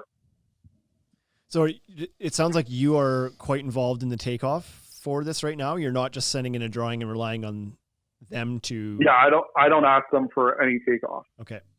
Did you at any point? I give them Yeah, the first couple, we got takeoffs and their products. The other thing to that is that they're designing, they're thinking that they're building a deck one way, and you have a completely different way in your head on how you're going to put it together, right? Yeah, that's what I'm so wondering. Then you're trying to put together. I'm wondering how accurate their takeoffs are, because everybody builds a little bit differently. But with steel, it almost seems like it's a little bit more systematized than wood is. So I was just kind of curious if you send a drawing in, does everything show up and you don't have to make any runs to the lumberyard or whatever? Because good Lord, that would be a time saver too if you didn't have to, if you just showed up ready to go. Even if you could cut your trips down by one, Yeah. Question. Yeah. So I find that the things that that you normally forget are the smaller details, brackets and like web stiffeners or like mid-span blocking. So normally what we do is like we just order them in quantities of like 100 or 1,000. So that in case I do forget them on an order or something like that, then we have lots of stock. Like 9 times out of 10, you're not going to forget to order your joist, but you might forget to order like the blocking or your railing blocking or something that goes into it. So we know what products we use for those systems. So we just order them in advance. There was a question a while back, and I don't recall who it was, but Illumistrade. Your comment about the railing blocking reminded me. He had asked then what's required for the railing blocking. Yeah, illuminated balustrade. So do you have to, he's asking, is there extra blocking required for the rail attachment detail, or is it just a chunk of joist? So the number one question I get is why I G-tape my joist, and the second question is how do I fasten rails? Yeah. And it's basically, I've almost switched up my rail blocking detail on every single deck, just coming up with different ways to be more efficient and to make it quicker. The biggest thing that I couldn't get my head around when I first started was that you're taking a piece of steel that, let's just call it an 1/8 inch thick, and you're fastening your rail to it. You're used to putting like a 6-inch leg into solid wood. Yes. And that's what's holding your rail, right? And now you're basically asking an 1/8 piece of metal to do that same. Yep. But I can tell you, like, it'll blow your mind. Like, one screw in metal is going to hold way better than, 10 legs into wood. What type of screw are you using to connect that then? Like our rail connections? Yeah. Yeah. So we basically, you basically have a piece of steel blocking underneath. It literally can just be flat blocking. And what we do is we pre-drill the hole. I think it's like a 5/16 drill bit. And then we use like a self-tapping bit to thread the hole, which I believe is 3/8, I think 24 threads. And then you're basically just using a bolt. Gotcha. Okay. Just a through bolt to the bottom of the, Yeah. We just through bolt it. I personally add in like a locking nut as well, just for like personal mind, like ease of mind and everything like that. But like you just put in a bolt through that connection, just straight into the steel with no nut, and you'll be amazed how strong it is. Like, it's not going anywhere. Right. Crazy. Hickory Dickory Decks Halifax wants to know what types of fasteners we're using for everything else. What are you using for your framing fasteners, to fasten your decking, and trim? So like fascia screws and whatnot, if you want to go through that. Yeah, for sure. So that was like another huge hurdle for us because nobody was doing it. It was hard to really get answers on. That was like the other thing. Like, you go to Trek System and they had like a clip, but it didn't really work. You go to Fortress, they kind of have a clip, but it didn't really work. Like, there wasn't really a good answer on how your fastening products and everything like that. So we worked quite a bit with Camo last year for their X Steel clip to produce that. We went through a bunch of different batches, and some good, some bad, and kind of got to the point at the end of the year there where they were able to they were confident enough to release it to the public or the contractor or whatever. So Camo X Steel is what we use to fasten basically all our field deck boards. Mm-hmm. And then Cortex makes a self-tapping metal screw called a driller. Yep. So you can use that to plug everything. I personally don't use any fascia material on any of our projects just because I don't like the look of having an exposed screw. So even where we have fascia material, we're basically cutting down deck boards and putting it on there so I can use a Cortex plug to hide it. Cortex driller. Okay. Yeah. So that's one difference too, is that I've seen guys that use the Fortress system. So a lot of times don't use fascia because it is power core block, so it doesn't look bad. Like, so I guess you have the option then, and you would probably never do that with wood, but with the steel, you have the option of not doing fascia at all, which could be a huge cost savings. That could offset the cost difference between the lumber and steel in the first place, if not more than the cost of that. Yeah, and so like one of the things with the steel framing is the steel columns and the steel beam. Because I don't want to leave that exposed steel, we clad those whole things, and it definitely adds up pretty quickly when you add some fasteners and some deck boards and everything like that to cover those, right? So, yeah.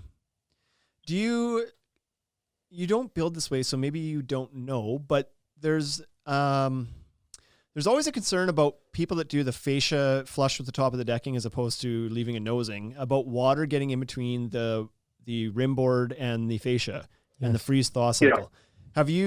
Is that a concern for you at all anywhere on a steel deck, that water can get between the material and the steel? Or do we find that because steel doesn't absorb the moisture that the water would just kind of fall through and the freeze thaw it's not an issue with steel? So I have heard issues with products that expand and contract more than others, because the steel has such little movement to it. Whereas like if you're doing a wood frame deck with some other products, there's a little more give to everything. Mm-hmm. Yep. That like they've had issues with screws shearing and everything like that. Because we use Decorator's product that basically has, pretty minimal thermal expansion and contraction, and then mixed out with steel. Like obviously we've only gone through not even a full season yet, but we've gone through kind of a summer and our winter here as we just approach into spring. But I haven't heard any of any issues, and I've been back to all our projects, to kind of check in on things and see how things are holding up. And if there is any issues, I want to make sure that they're kind of addressed right away. Okay. But I haven't had any issues or seen any potential where sitting water would get in there. And that's one of the reasons why we use a nosing and picture frame all our decks, is so that we don't have kind of that spot where water can sit, right? Right. And so I think you answered, you use camo X clips for the decking. You're using Cortex drillers for your fascia application and your picture frames, and the screws for the framing are included with the framing, and they're just like a self-tapping stainless steel tech screw of sorts, are they? Or yeah, so both systems, whether it be Fortress or Bailey, the screws a separate component. So once again, I think like the packages of screws from Bailey is like they come like a couple of thousand at a time type of thing. So we literally have like, I think 2 or 3 like buckets of like old camo buckets just full of self-tapping screws. But like I said, it's one of those things that the smaller pieces and components, those are probably the things that you want to order a couple extra of, because they're so easy to overlook, or like you might think you needed 10 mid-span pieces of blocking, but you needed 11 type of thing because layout slightly changed or something, right? So the smaller stuff, even like the Cortex drillers, because they only come in boxes, I think it's like a box of like 125 or something. We normally order like, 20 to 30 boxes at a time type of thing, right? Because anything like that, getting the Camo X clips, I think, does Liv distribute out there as well, or do you guys have? Okay, yeah. So I think they have everything now, but like before, when we were kind of getting started last year, it took a while, and that's why we were working with Camo directly to get kind of the clips. And it was the same thing with the Cortex drillers. It took a long time to kind of order in. And luckily we talked to a couple of those reps, and they got us a few boxes to kind of get started while they were working on bringing in the rest of the things. But I'm hoping that I know Camo, it sounds like their supply issues have been worked out for this year, and they basically have full stock and everything. But that's kind of the biggest thing, is you want to be aware that it's not just a quick trip to the hardware store for everything, and the specialty stuff that you are going to need. You kind of want to make sure that you have it ordered ahead of time, right? And hopefully as steel gains more popularity and it kind of becomes more mainstream among the better deck builders, or like the higher quality or whatever. Obviously then more people are asking for the product, and they'll bring more product in. But as it stands right now, where it's still kind of like a specialty niche thing, it's not as popular, right?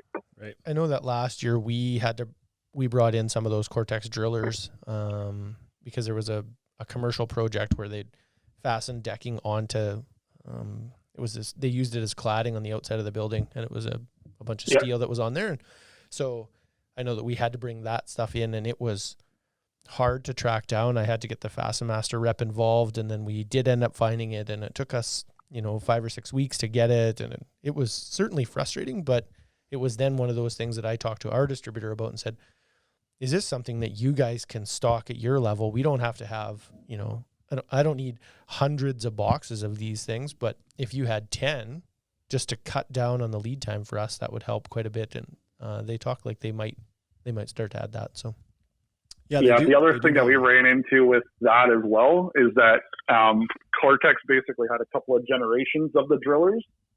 So the first generation of them honestly didn't work that well. Yep.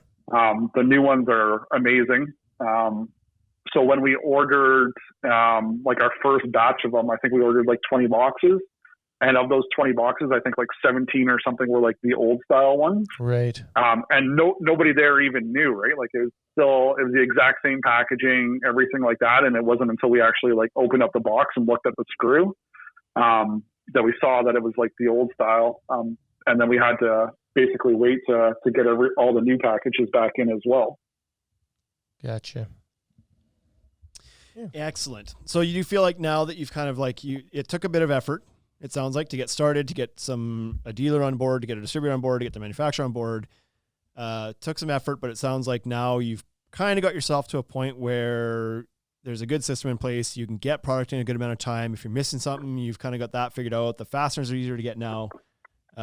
So I guess for people that have not gone down the path in their area and nobody else has either, I guess there might be a little bit of work to do at the start to get everybody on board. Yeah. But once you do, then you're off to the races. Yeah. And even from like a customer's perspective, I personally find that like, you would probably think that, even a lot of deck builders might not necessarily know about steel framing or didn't know about it before. So customers aren't going to be knowledgeable about it, but we've had quite a few customers that have approached us, because of our steel framing.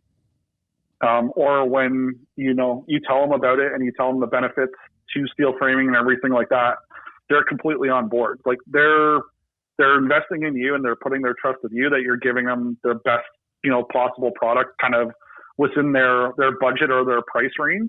Yeah. So if you're coming to them with better options, it kind of goes down to like the deck boards too. Like they don't care if it's a Trex or TimberTech or Decorators or Firon or whoever. They're looking to you for your suggestion, right? So if you can position it, educate them a little bit, like they'll 100% be on board. And the best part is you'll have peace of mind knowing that you built a complete solid package all the way around and not just a 90%, solid package sitting on pressure treated. Yep. Yeah. For the customer, it's certainly an easy sell. It's, the pros column is pretty big and the cons column used to only be cost, really. Now that gap's closed, the price of the steel framing is coming down, wood's gotten more expensive. It's not much of a con anymore. So there's really, there's a lot of reasons to do it. And I would say like 100% of the cons, although it's not the greatest for the contractor, but the cons kind of come on the contractor side. They don't necessarily, everything that's on a homeowner sign is 100% positive. Yeah. I was going to say that too. So there's a couple of, it's not the customer's problem. The cons are not the customer's problem, right? Yeah. It's like, it's harder for me to install though. I'm not comfortable using this. I don't know what I'm doing. So it sucks for you for a day, but I've got this deck for the next 30 years. Let's do the good stuff. Yeah. Yeah, exactly. And then, so like even we have a bit of a unique one coming up where we went out there.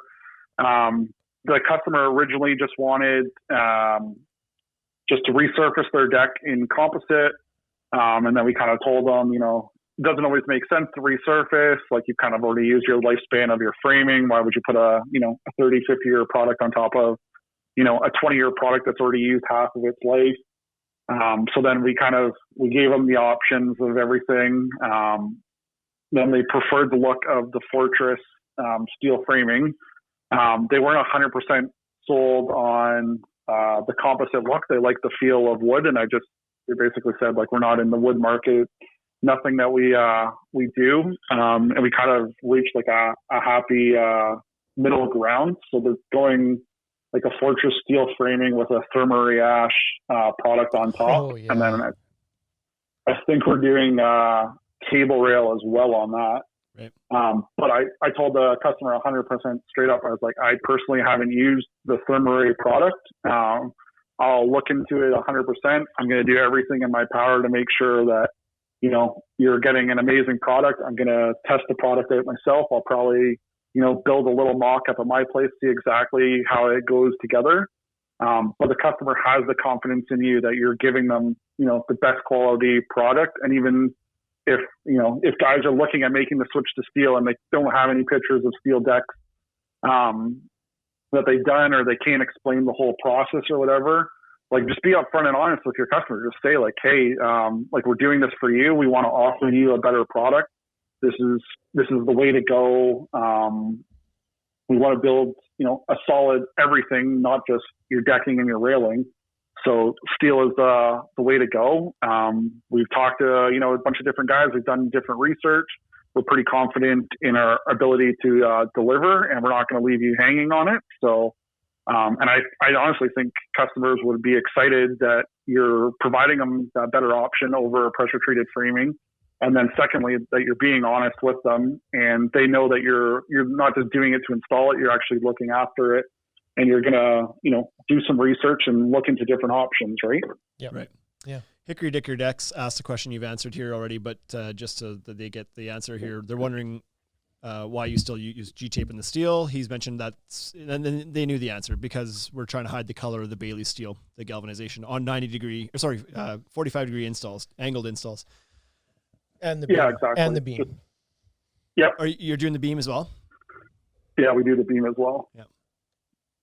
Okay. And then clad posts and clad the rim joists with deck boards and self drillers. No fascia product being used. Have you had any callbacks specifically related to the steel frame so far?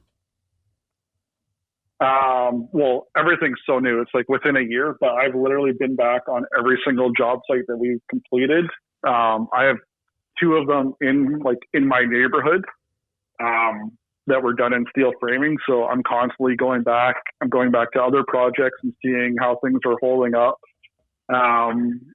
Anything you've learned, or is everything rock solid? Like I said, I think I've changed the way I frame the deck on every single steel deck frame that we've done, but it's literally just adding efficiencies, and adding a better overall product, I would find. Right. One of the original ways that we did our blocking for our borders and for our railing was to basically just add a flat stock on top of the steel joist. But it didn't necessarily lend itself to the best water drainage or anything like that. So even though we drilled like leaping holes and everything like that, that was kind of one of the things that I was always looking into, was a different way to block it out that would still allow water to travel freely through. Mm-hmm.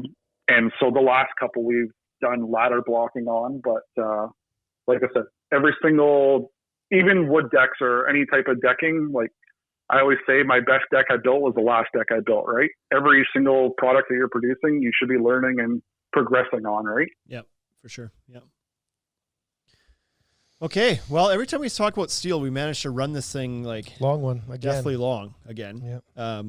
I know that Scott would be pissed if we went longer than his. Yeah. We could have picked a guy that had less to say. Yeah, Mike's got a lot to say. Yeah, not as much as Scott though. Well, probably maybe you would if we gave you the opportunity. But is there anything else you want to leave folks with? Like, I know this is such a hot topic right now that there's a lot of guys with a lot of questions. I believe that we've touched on all the big ones for sure, and people have had the chance to interact and ask as we go along here when the internet's been working. Anything else you want to leave with them? Yeah, a couple other things. Like Scott had mentioned before, so working with steel is lighter than working with wood. So your equivalent, like your 2x8 framing or 2x10 framing, that equivalent in steel is a lighter product. Oh yeah. Right. And because of the way it's produced, you can stack a product basically like inside of a product. So it literally takes up half the space. So maybe, you've got a large driveway or something and lots of staging area, but if you can kind of minimize that pile and put it in half, that can be huge as well, right? Because Bailey is a C-channel joist, right? And Fortress is a boxed tube. Yeah, exactly. Yeah. Yeah, so you wouldn't have that advantage with Fortress because it would stack just the same as conventional lumber would. Right. But doing a light gauge steel system, you have that advantage of basically, stacking the products. So I remember the other thing when we were talking with Fortress, I remember that they said that they had gone with the tube steel And that was more of a feel thing for the contractors because, like you mentioned before, they were trying to ease the transition between wood and steel. And what people are used to is a 2x6 full on all sides, right? As opposed to the C-channel. Yeah. Do you find usability in the field to be any different one way or the other? Or is it just a matter of getting used to that open side on the C-channel, and once you do, then it's fine? Yeah, so that's one of the things I would say that is a slight bit of a struggle, and that's one of the reasons why we didn't use ladder blocks framing for the longest time, was because we needed to have that flat side of the C-channel on the outside so we can mount our fascia to it, right? Right. So we've now worked it so we've inverted our C-channel so we can do our box beam, and then we've basically just put in a custom bent piece inside that C-channel that makes it flush with the outside so we can attach our fascia to that. Right.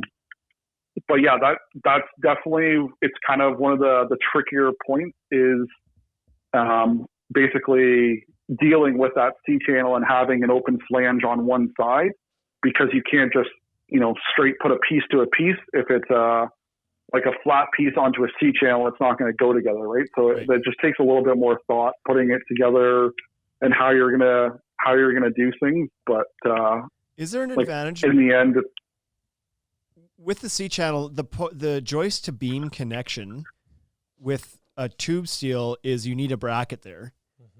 Yep. With the C-channel, are you allowed to just sink a screw through the Just one of your tech screws, right? Yeah, like through the Yeah, exactly. bottom plate? You can do, like, that's okay. That's a compliant connection according to them. Yep.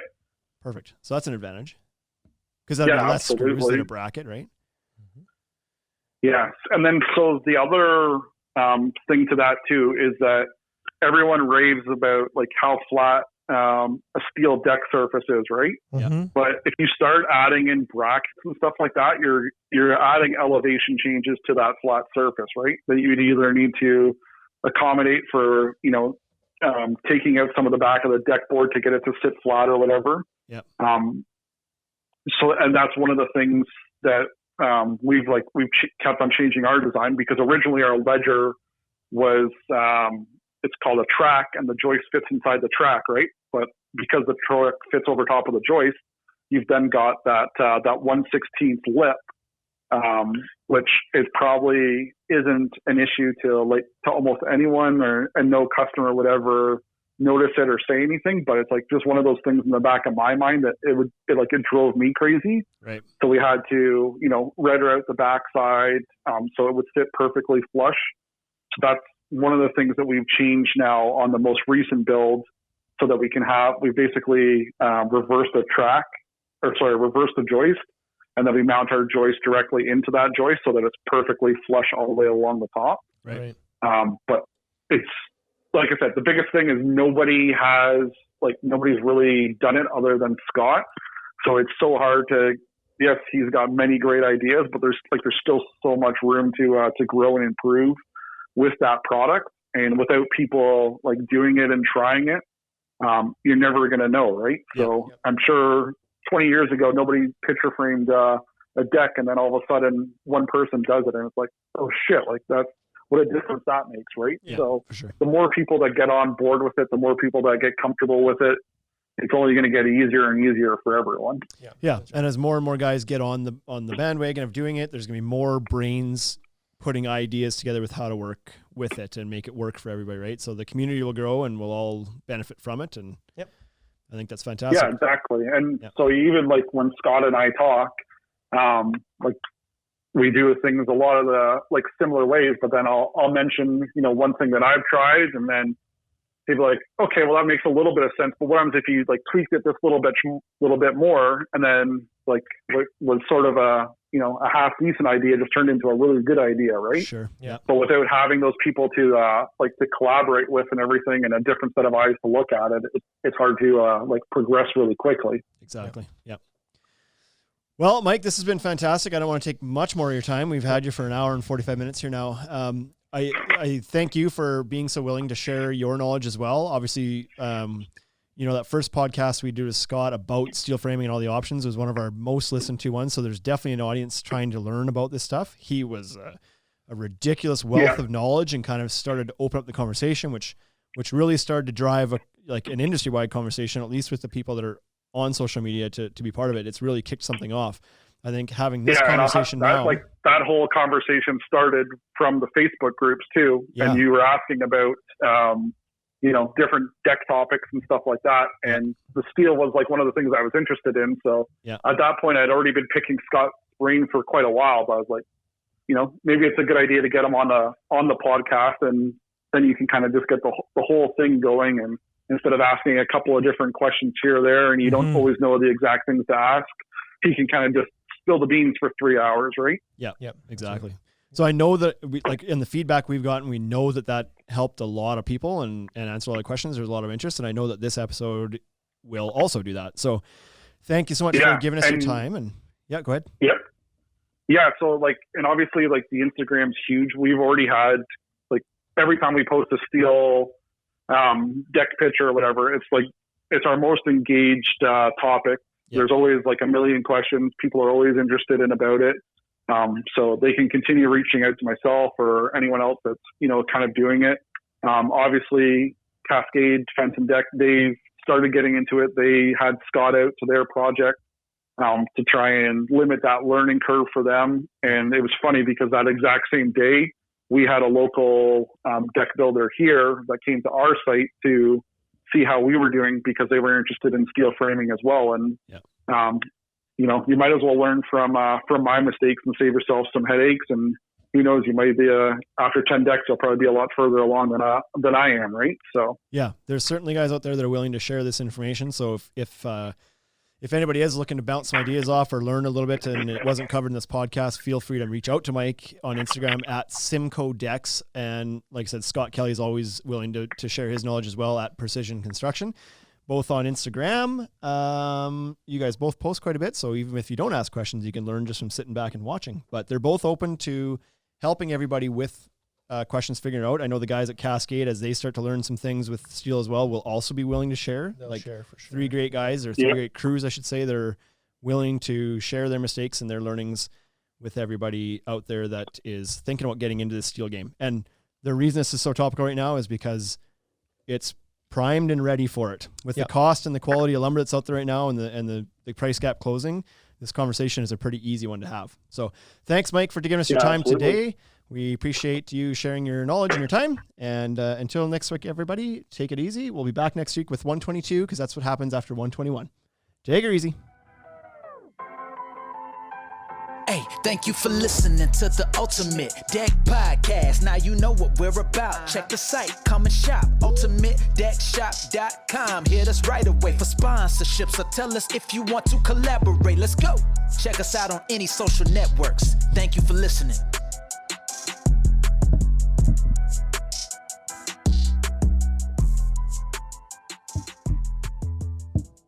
He hung up.